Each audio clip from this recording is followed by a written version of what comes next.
Evening বন্ধুরা, কেমন আছো তোমরা সবাই? আশা করছি তোমরা সকলেই ভালো আছো। তোমাদেরকে আরও ভালো রাখার জন্য আমি অপ্রদীপ অনেকদিন পর নিয়ে আসলাম একটা দারুণ ভিডিও। আজকের ভিডিওটা কি হতে চলেছে তোমরা অলরেডি পেছনের ব্যাকগ্রাউন্ড দেখে বুঝতেই পেরেছো। হ্যাঁ বন্ধুরা, দুর্গাপুজো বাঙালির সবথেকে বড় আবেগ। দুর্গাপুজো আর বেশি দিন বাকি নয়, হাতে গুনে আর 2 মাস বাকি। এই 2 মাস আগে শিল্পী তন্ময় পালের স্টুডিওতে কেরম কী কাজ এগিয়েছে সেটাই তোমাদের দেখাবো এই ভিডিওর মাধ্যমে। বেশি কথা বলবো না, ভিডিওটা শুরু করবো। চলো ভিডিওটা দেখতে থাকো আর এনজয় করতে থাকো।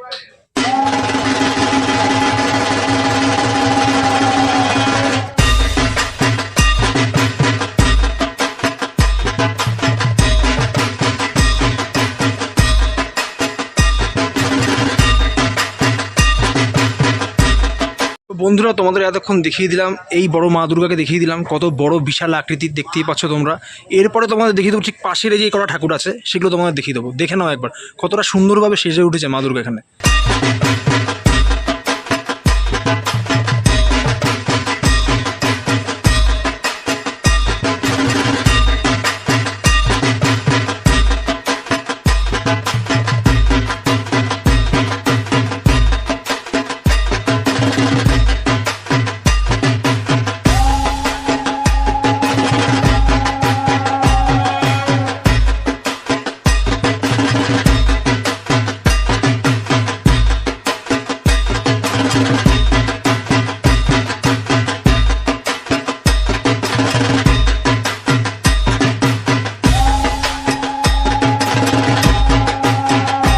বন্ধুরা, তোমাদের পরপর 3-4টে দুর্গা প্রতিমা দেখিয়ে দিলাম বিশাল আকৃতির বড়। এরপরে দেখিয়ে দেবো ঠিক উল্টো দিকে ছোট্ট একটি দুর্গা প্রতিমা আছে, কতটি সুন্দর লাগছে মুখটা, দেখে নাও একবার।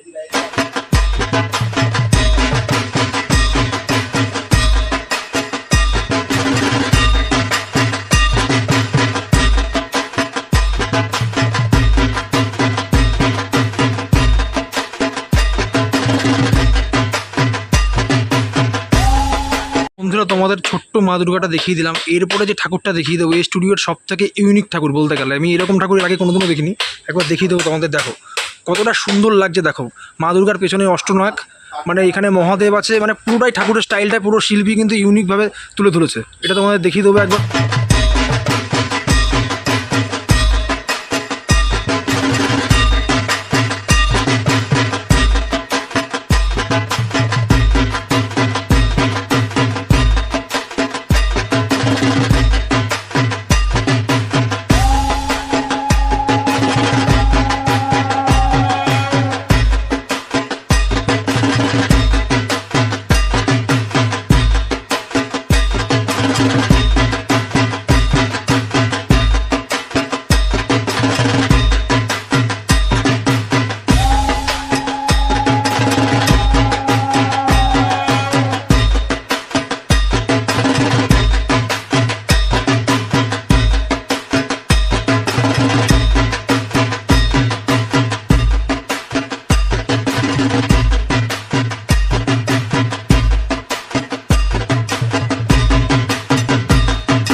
এতক্ষণ এই ঠাকুরটা দেখিয়ে দিলাম কতটা সুন্দরভাবে শিল্পী তুলে ধরেছে, দেখতেই পাচ্ছ। তারপরে দেখিয়ে দেবো ঠিক পাশেই, এটাও কিন্তু খুবই সুন্দর মা দুর্গা। দেখে নাও একবার ডিজাইনটা, দেখো ঠাকুরের কতটা সুন্দর লাগছে। মা দুর্গা মনে হচ্ছে মানে অরিজিনালি মনে তাকিয়ে রয়েছে, এরকম একটা মনে হচ্ছে। দেখে নাও বন্ধুরা কতটা সুন্দরভাবে শিল্পী তুলে ধরেছে এখানে।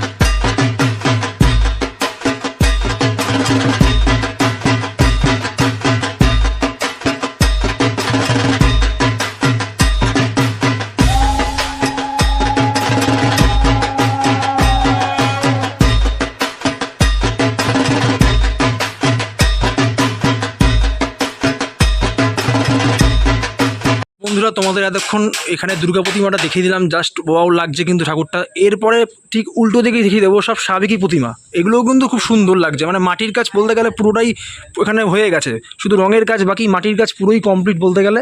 দেখিয়ে দেবো তোমাদের, দেখো পরপর আছে ঠাকুরগুলো, দেখে নাও কত সুন্দর লাগছে দেখতে।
তো বন্ধুরা, তোমাদের এতক্ষণ শিল্পী তন্ময় পালের স্টুডিওর অসাধারণ সব দুর্গা প্রতিমা দেখিয়ে দিলাম। এবার এখানে একটা দাদাকে পেয়ে গেছি, এবার জেনে নেবো কবে দিয়ে কাজ শুরু হয়েছে দাদা এখানে দুর্গা প্রতিমা? 15 দিন পর। আর পুরোপুরি কমপ্লিট হবে কবে, মানে রঙের কাজ? মহলার আগের দিন কমপ্লিট হবে আমার। মহলার আগে। আর তোমার নামটা একটু বলো দাদা। আমার নাম তন্ময় পাল। ও আচ্ছা আচ্ছা। আর এখানে যদি মানে ঠাকুর যদি কোনো কেউ বায়না দিতে আসে, লোকেশনটা একটু বলে দাও, কীভাবে আসবে? এখানে সোদপুর স্টেশন থেকে আসলে সোদপুর স্টেশন থেকে অটো ধরে পঞ্চায়েত অফিস, আচ্ছা 2 নম্বর গ্রাম পঞ্চায়েত, আচ্ছা। ওখান থেকে ঘোষপাড়া মোড় বললে যে কেউ চিনিয়ে দেবে। আর তোমাদের এখানে সব থেকে কত উচ্চতার ঠাকুর তো তৈরি হচ্ছে, মানে হাইটে সব থেকে বড়? তো 13 ফুট হয়েছে। 13 foot? 13 foot Durga. 13 foot Durga. 15 foot Kali হয়েছে। 15 ফুট কালী। আর পুরোপুরি মানে রঙের কাজ আমরা বিশ্বকর্মা পুজোর আগে দিয়ে আসলে দেখতে পারবো? আগস্টের 20 তারিখ থেকে আমার রঙের কাজ শুরু হবে। ও আচ্ছা আচ্ছা। আর একটা কথা জিজ্ঞাসা করতে চাই, তোমার তো এখান থেকে অনেক জায়গায় ঠাকুর যায়, এবার পুজোর মধ্যে কি মানে এত কাজের প্রেসারে যখন কাজ শেষ হয় তারপরে কি পুজোয় ঘুরতে যাওয়া হয়? পুজো সেভাবে ঘুরতে যাওয়া হয় না, পুজোয় লাস্টের দিকে হয়তো 2-1 দিন বেরোলাম, হয়তো কিছু ঠাকুরের ছবি টবি নিতে হয়। আচ্ছা আচ্ছা, মানে মানে ও যাওয়া হয় তাহলে? আর ক্যাটালগ করার জন্য হ্যাঁ একদিন যাই আমি। ও আচ্ছা, অসংখ্য ধন্যবাদ দাদা, ভালো লাগলো কথা বলো তোমার সাথে। তো বন্ধুরা, বিখ্যাত শিল্পী তন্ময় পালের স্টুডিওর দুর্গা প্রতিমা দেখিয়ে ভিডিওটা শেষ করলাম। ভিডিওটা যদি তোমাদের ভালো লেগে থাকে বন্ধুদের সাথে প্রচুর পরিমাণে শেয়ার করো, কমেন্ট করো, লাইক করো। আর চ্যানেলে যদি নতুন হয়ে থাকো তাহলে একটা সাবস্ক্রাইব করো। আবার তোমাদের সঙ্গে খুব শীঘ্রই দেখা হচ্ছে নতুন আরও একটা ভিডিওর সাথে। ততক্ষণের জন্য সুস্থ থেকো, ভালো থেকো, আমার পাশে থেকো। চলো টাটা, ভালো থেকো সবাই।